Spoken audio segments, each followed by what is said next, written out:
Visite nuestro sitio en internet, es www.panoramoinmobiliario.tv. Allí va a encontrar todo lo relacionado con el mercado y por supuesto también toda la actualidad. Y estuvimos dialogando con el doctor Diego Mastromarino, que es especialista en propiedad horizontal y administración de consorcios. Y en esta ocasión estuvimos dialogando sobre el cambio en el Código Civil y Comercial y cuáles son las nuevas funciones y atribuciones que tiene el Consejo de Administración.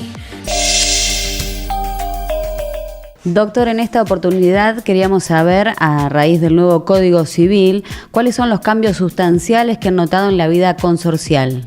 Y en realidad destacar como primera medida que la ley, el Código Civil anterior, antes de la reforma, que tiene más, casi 70 años, no tenía ningún párrafo donde decía normativo al Consejo de Propietarios. La reforma del Código Civil viene en su artículo 2064, viene específicamente a indicar las atribuciones y viene a nombrar el Consejo de Copropietarios, que antes era una creación de los reglamentos de copropiedad o de la asamblea, ¿no? El Código Civil original de Vélez Sarsfield nada decía de la ley 13.512 del Consejo de Propietarios, que ahora sí está receptado en ese artículo específicamente, ¿no? ¿Y eso en qué modifica a la vida del consorcio en sí?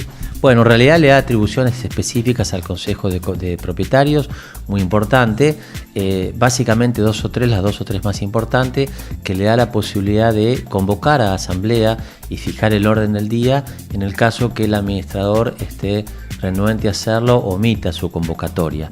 Eso es muy importante, que antes no lo teníamos. El Consejo, ante una reticencia del administrador en no convocar una asamblea en tiempo y forma, tal cual lo establece el reglamento de copropiedad de administración, o para un caso de urgencia, puede hacer la convocatoria el Consejo de Propietarios, incluso fijar el orden del día.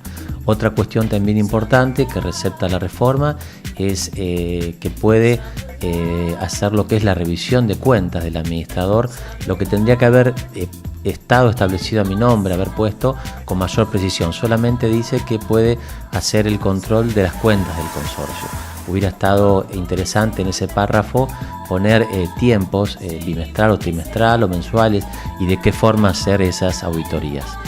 Otra cuestión importante que es que puede otorgar al administrador autorización al uso del fondo de reserva en cuestiones extraordinarias o gastos extraordinarios que así lo meriten. El administrador hoy no puede hacer uso del fondo de reserva sin la autorización del Consejo de Propietarios.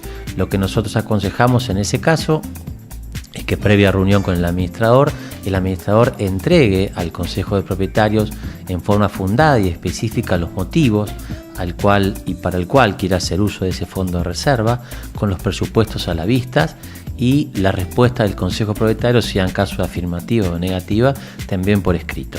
Esto hay que tener mucho cuidado porque es algo que los administradores por ahí no están teniendo un poco en cuenta, y hoy están haciendo uso de ese fondo de reserva en forma unilateral sin tener en cuenta el tema de la reforma. Y un párrafo también que es importante, que en caso de ausencia o vacancia del administrador, puede también convocar una asamblea para elegir un nuevo administrador. Esto es en el caso que el administrador se mude a otro lugar, no lo llegue a encontrar, se vaya a otro país, o si no, sufra alguna incapacidad o fallecimiento. Dentro de los 30 días de producida esa vacancia, puede el Consejo de Administrador convocar a una asamblea y que esa asamblea elija un nuevo administrador. Esas serían básicamente las modificaciones que ha introducido la reforma del Código Civil. Siempre, por supuesto, sin perder de vista que el Consejo de Propietarios no es el órgano de administración, simplemente es un órgano de ayuda y de control, ¿no? Y de control para el administrador. No puede suplantar las tareas que el administrador haga.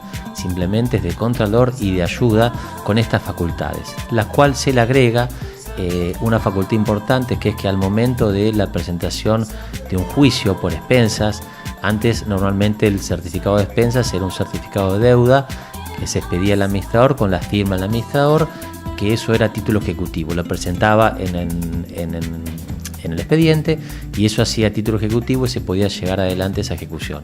Hoy requiere que ese título ejecutivo lleve la firma del Consejo de Administración, donde refrenda esa deuda que el administrador dice que existe por parte del que deba en caso de una unidad funcional, ¿verdad?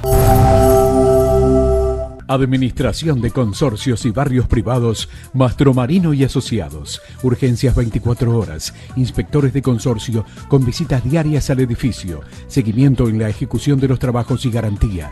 35 años en la ciudad. Consúltenos.